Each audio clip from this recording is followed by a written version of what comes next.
Now this was a case where I was approaching a girl who was already in a bad mood.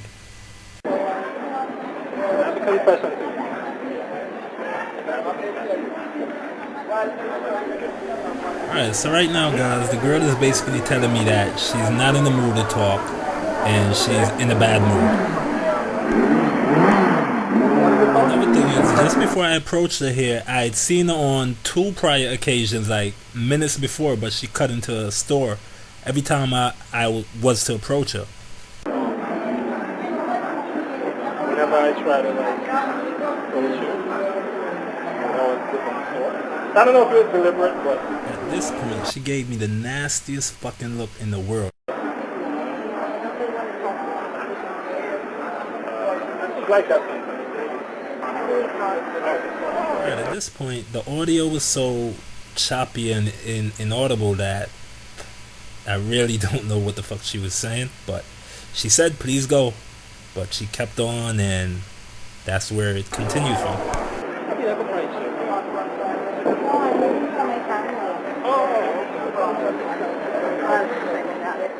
So at that point, she went on to say something about her family or waiting on her family or something like that. So that's basically what she's letting me know. Now, if anything, I was paying for somebody to do it.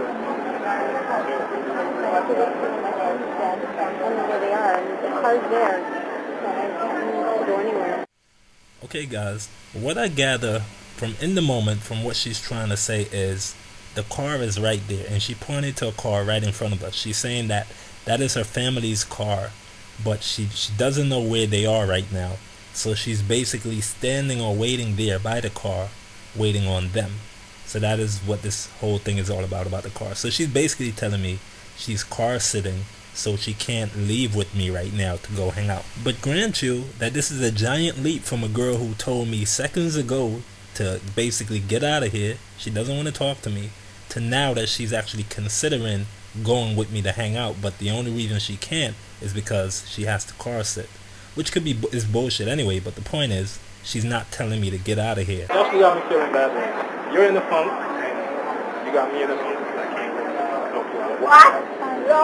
Keep crying and crying, but be up for later. Like, a lot of people came over I and have a talked. boyfriend.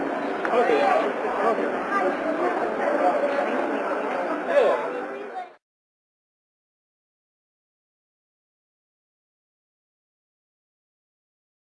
So at this point, she says, "Nice meeting you though," after mentioning her boyfriend.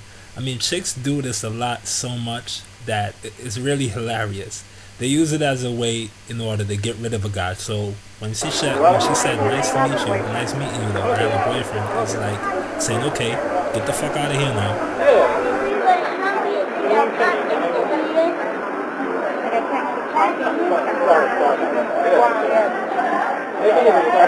I'm coming across your profile on Facebook. I happen to see a girl that looks like you. Wherever you are, Girls, I can't talk. I can't talk in stories.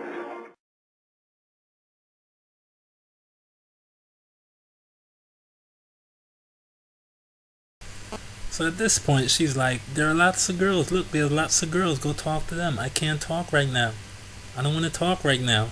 So at this point, I'm basically laughing. I find it hilarious because I know what's basically going on.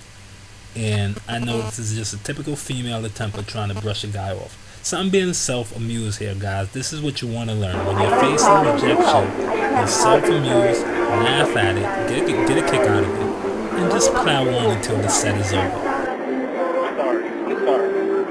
It's a dagger in my heart, but it ain't healed by tonight. So, is there an actual lesson to this? Of course it is. What I want you guys to take away from this video is my comportment and my demeanor during this whole interaction, which, according to most, went pretty fucked up. It was cringeworthy to watch, and it was a bad interaction. I didn't view it that way, but so will many view it to the contrary. But I want you to bear in mind that rejections don't exist. It is only in your fucking head. Okay?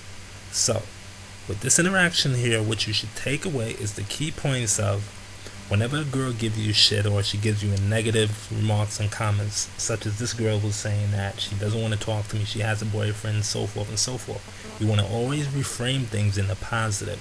Never take these so-called rejections as a reason for you to be butthurt. You banter it, be humorous about it, and keep plowing.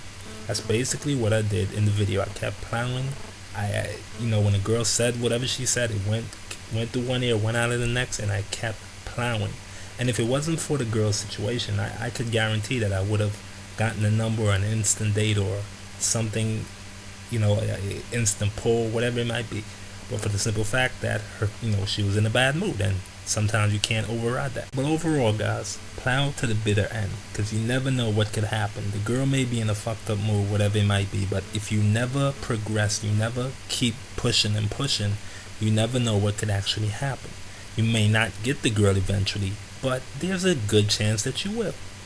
Okay, so that is a lesson I want you guys to take away from this video also. Keep plowing, don't take this shit seriously, and everything is a learning lesson, and there's no such thing as rejections.